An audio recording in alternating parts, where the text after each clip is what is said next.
Oke, nah sekarang kita masuk ke yang namanya logika proposisi.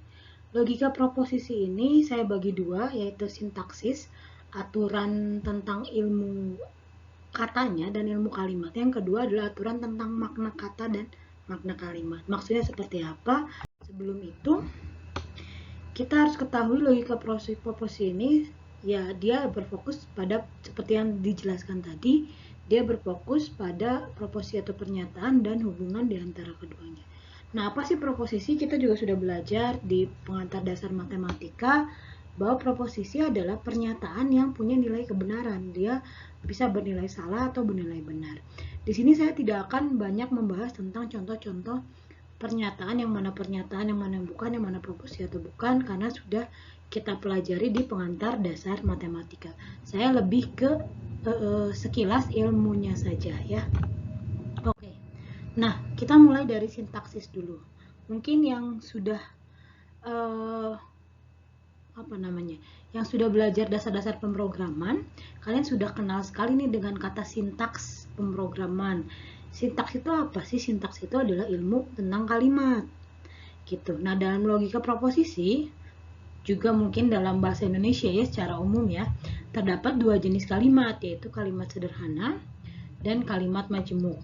Oke, kalimat sederhana itu adalah ya kalimat yang tidak ada operatornya. Kalau misalkan kita di bahasa Indonesia kalimat yang berisi fakta sederhana yang hanya ada subjek, predikat, SPOK, tapi nggak ada dan, atau, jika maka, dan lain-lain. Itu disebut kalimat sederhana, jadi hanya fakta sederhana.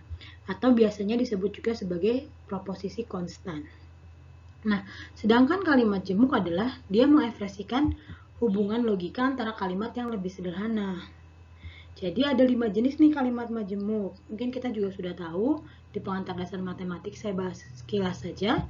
Yaitu ada yang namanya negasi, konjungsi, disjungsi, implikasi, dan biimplikasi. Nah, biimplikasi ini sering juga ada yang bilang, orang bilang biconditional, dan implikasi disebut sebagai conditional. Oke. Nah, kita mulai bahas sekilas saja. Secara sintaksis ya, ini kita belum ke makna.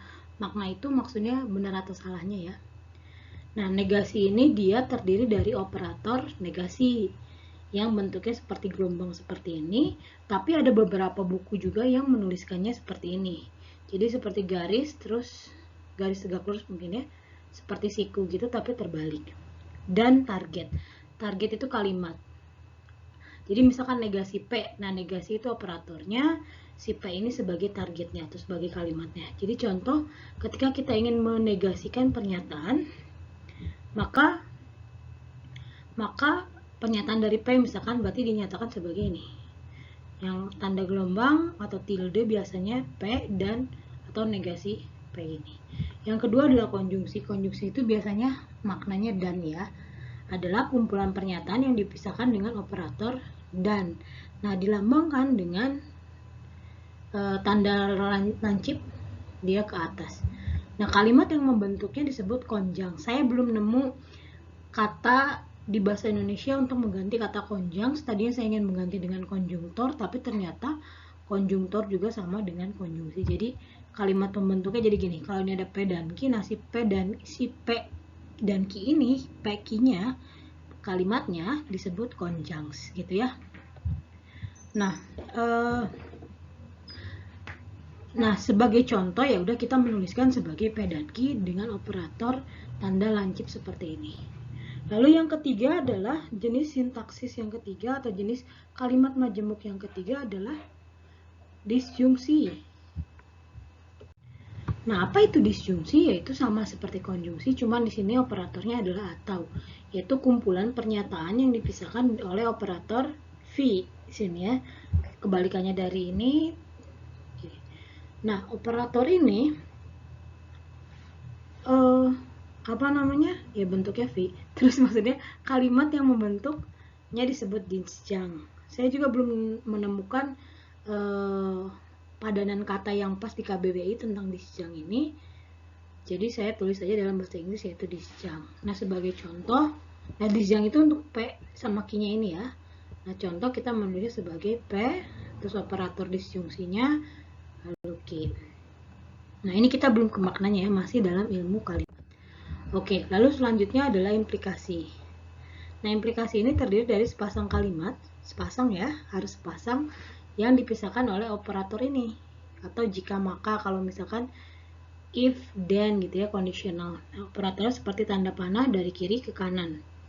Nah, kalimat yang letaknya di kiri operator disebut antecedent. Oke, P nih, P maka Q. Nah, P ini adalah antecedent. Dan Q-nya yang di sebelah kanan disebut sebagai konsekuen, atau P ini sebabnya, dia akibatnya. Jika P maka Q. Nah, ini disebut P di sini disebut antecedent. Oke, dan Q di sini disebut sebagai konsekuen atau akibat. Ya, sehingga ketika ditulis ya P terus tanda panah lalu Q. Ketika nulis jika P maka Q, seperti itu. Lalu selanjutnya ada biimplikasi, atau ada yang nyebutnya juga biconditional, yaitu kombinasi sebuah implikasi dan implikasi kebalikannya. Jadi P maka Q dan Q maka P digabungkan menjadi biimplikasi. Oke, ditulis dengan tanda panah kanan kiri, P maka Q, seperti itu. Nah, selanjutnya kita masuk ke tingkatan operator. Nah, ini mungkin yang tidak kalian pelajari, mungkin ya, tapi mungkin juga ada yang mempelajarinya di pengantar dasar matematika. Jadi di operator ini ada tingkatan yang lebih tinggi. Ketika kita punya sebuah kalimat majemuk yang banyak sekali, yang panjang, lalu terdiri dari beberapa operator, nah kita berpikir mana dulu sih yang harus didahulukan. Nah, yang harus didahulukan itu adalah yang pertama, yang tingkatannya paling tinggi adalah negasi. Oke, yang kedua tertinggi adalah operator konjungsi, lalu operator disjungsi, lalu implikasi, baru terakhir biimplikasi. Ini tingkatannya. Jadi ketika kita menemukan pernyataan majemuk yang tanpa kurung, kita tahu mana yang harus didahulukan.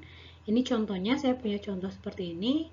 P maka R atau Q dan negasi R, lalu jika dan hanya jika P. Nah, yang perlu kita kerjakan dulu adalah ini, yang tingkatannya lebih tinggi. Dalam artian berarti negasi dulu. Nah, berarti kita kurung negasi dulu yang kita kerjakan.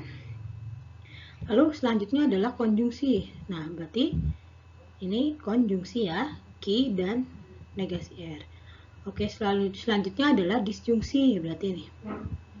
Oke, lalu kita kerjakan ini. Lalu selanjutnya adalah kita kerjakan implikasi. Berarti P, maka ini kita kurungkan. Dan yang terakhir adalah, yang kita kerjakan terakhir adalah biimplikasi. Jadi selalu ingat tingkatan operator ini, karena kalau misalkan kita mengerjakannya dengan cara yang keliru, misalkan kita kerjakan ini dulu nih, P maka R dulu nih. Nah, itu kemungkinan kita hasilnya adalah tidak akurat, tidak sama gitu ya. Jadi kemungkinan nilai kebenarannya bahkan akan berubah 180 derajat gitu misalkan. Jadi selalu ingat tingkatan operator ini. Nah, sekarang bagaimana Bu kalau misalkan ada dua operator yang sama atau lebih gitu ya. Nah, gimana, mana dulu yang didahuluin, kiri dulu atau kanan dulu? Nah, sekarang jika ada operator yang sama berdekatan, oke, yang harus kalian dahulukan adalah nih, untuk operator dan operator atau, yang didahulukan adalah yang sebelah kiri.